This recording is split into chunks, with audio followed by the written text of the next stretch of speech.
안녕하세요. 믿고바입니다. 여러분, 요즘 한국 기독교를 바라보는 세상의 시선, 솔직히 어떤가요?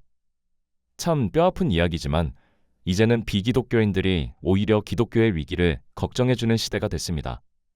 종교가 세상을 걱정해야 하는데, 이제는 세상이 종교를 걱정한다는 말이 그냥 나온 게 아니죠. 한국의 기독교는 이제 더 이상 특별한 진리의 길처럼 보이지 않습니다.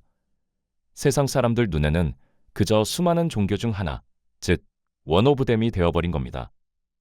교회 안에서는 거룩한 척하지만 문 밖에만 나서면 비기독교인들과 별반 다르지 않게 욕심부리고 남을 속이며 사는 모습들, 그저 기독교라는 타이틀을 가진 종교인으로 남았을 뿐이라는 비판이 쏟아지고 있습니다.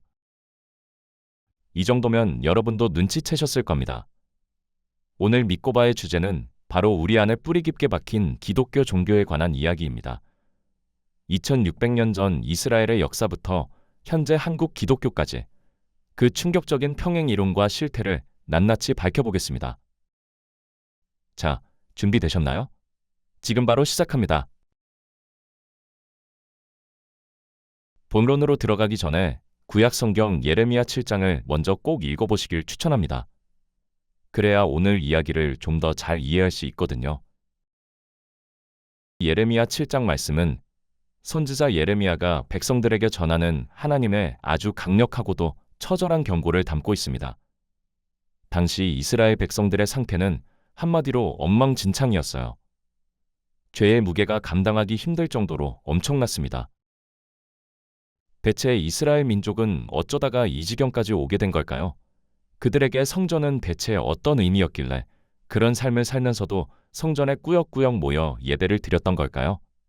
지금 우리 모습과 너무나 소름 끼치게 닮아있는 2600년 전 그들의 실상을 파헤쳐 보겠습니다. 하나님은 이스라엘이 저지른 악을 딱 두 가지로 요약하십니다. 그런데 이 두 가지가 오늘날 우리 신앙의 핵심을 관통합니다. 첫째는 생수의 근원인 하나님을 버린 것입니다. 나를 살리고 공급하시는 진짜 근원을 끊어버린 거죠. 둘째는 스스로 웅덩이를 판 것입니다. 그런데 이게 그냥 웅덩이가 아닙니다. 물이 전혀 고이지 않는 밑바닥에 구멍이 난 터진 웅덩이였어요. 히브리어로 이 웅덩이를 보르라고 부릅니다. 이건 원래 깊은 구덩이나 임시방편적인 우물을 뜻하는데요. 성경적 맥락에서 이건 명백한 우상 숭배를 의미합니다. 하나님 한 분만으로 만족하지 못해서 내 욕망을 채워줄 다른 우물들을 찾아다니며 판 거죠. 결국 10계명의 제1계명 다른 신을 두지 말라와 제2계명 우상을 섬기지 말라를 정면으로 들이받은 겁니다. 성경은 이들의 실상을 아주 적나라하게 폭로합니다. 예레미야 7장 9절을 보면 이렇습니다. 도둑질, 살인, 음행, 거짓 맹세는 기본 옵션이고요. 바알이라는 우상에게 분향하며 알지도 못하는 온갖 신들을 쫓아다녔습니다. 더 소름 돋는 건 뭔지 아세요? 이게 어쩌다 홧김에 저지른 실수가 아니라는 겁니다. 출애굽이라는 기적을 경험하고 가나안 땅을 정복한 뒤부터 이스라엘이 수백 년간 보여온 아주 일관되고 한결같은 고질병이었다는 거죠. 겉으로는 거룩한 예배자 같은데 삶의 현장에서는 범죄자로 가득 찬 이 지독한 모순. 과연 그들이 성전에서 믿었던 건 살아계신 하나님이었을까요? 아니면 자기들의 불안을 잠재우기 위해 직접 설계한 종교였을까요?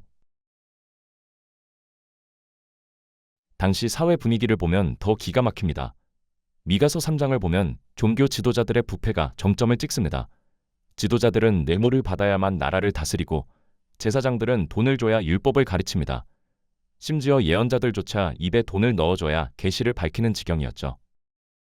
그런데 더 가관인 건 이 부패한 자들이 입에 달고 살던 말입니다. 주님이 우리와 함께 계시니 우리에게 재앙이 닥치지 않는다라며 큰 소리를 칩니다. 삶은 썩었는데 종교적 선포만 당당한 거죠.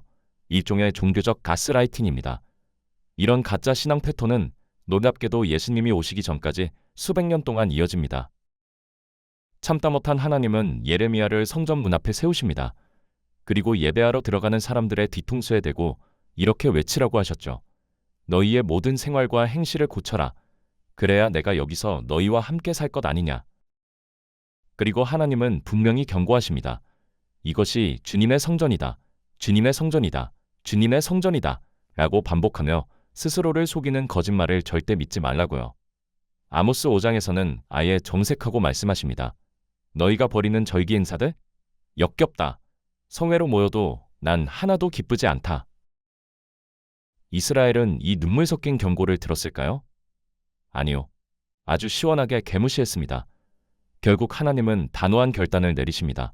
과거 실로를 심판했던 것처럼 그들이 목숨처럼 의지하던 성전을 똑같이 심판하시겠다고요.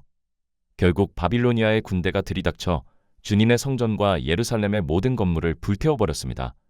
하나님이 당신의 집을 직접 철거해버리신 겁니다.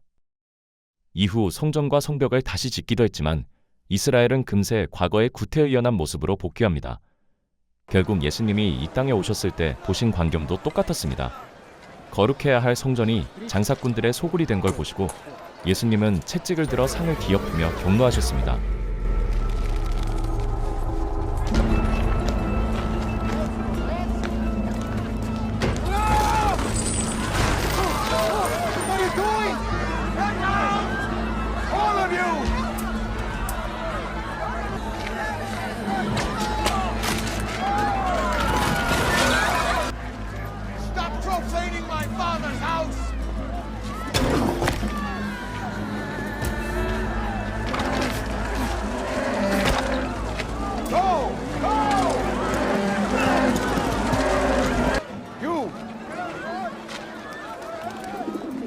Take these away! Stop making my father's house a place of business! No!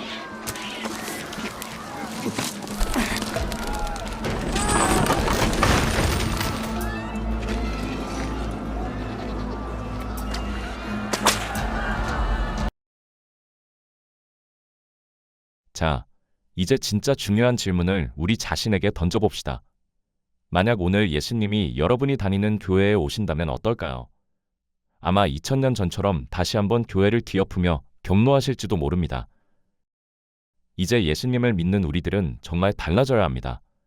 하나님이 우리에게 진정으로 원하시는 건 화려한 예배 시스템이나 헌금과 봉사 그 자체가 아니기 때문입니다. 예레미야 7장은 그 해답을 명확히 제시합니다. 생활과 행실을 바르게 고치는 것, 이웃끼리 정직하게 대하는 것, 사회적 약자인 나그네와 고아와 과부를 억압하지 않는 것, 그리고 죄 없는 사람의 피를 흘리지 않는 것. 이런 삶의 예배가 전제될 때 비로소 하나님은 우리와 함께 머무시겠다고 약속하십니다. 호세아 선지자도 외쳤죠. 내가 바라는 것은 제사가 아니라 변함없는 사랑이고 번제보다 너희가 나 하나님을 알기를 바란다. 또 미가 6장과 시편 51장의 고백을 보십시오.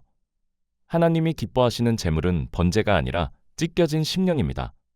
오로지 공의를 실천하고 인자를 사랑하며 겸손하게 하나님과 함께 걷는 삶. 이것이 종교를 넘어선 진짜 신앙입니다. 우리가 지금 이 순간 가장 경계해야 할 것, 그것은 바로 종교인으로 사는 것입니다. 종교인은 이스라엘 백성들처럼 성전 건물과 시스템 안에서만 안도감을 느끼는 사람들입니다. 겉모습은 경건해 보이지만 삶의 능력은 전혀 없는 곳에 하나님은 계시지 않습니다. 일주일 내내 세상 사람들과 똑같은 가치관으로 살다가 일요일에 교회 도장 찍고 천국 티켓 갱신했다고 착각하는 삶. 이것이 바로 우리가 지금 당장 쓰레기통에 던져버려야 할 종교입니다. 이제 아시겠습니까? 왜 우리가 기독교라는 종교를 버려야 하는지를요. 이제는 빈 껍데기뿐인 종교를 버리고 하나님이 원하시는 진짜 하나님의 자녀로 살고 싶지 않으세요? 그 해답은 여러분 스스로 예수님의 말씀 속에서 충분히 찾을 수 있을 것이라 믿습니다. 지금 여러분의 종교 생활은 어떤 모습인가요? 지금 깊이 고민해 주시고 그 흔적을 댓글로 나눠주세요. 바른 신앙은 여러분의 진심 어린 고민으로부터 시작합니다. 시청해 주셔서 감사합니다.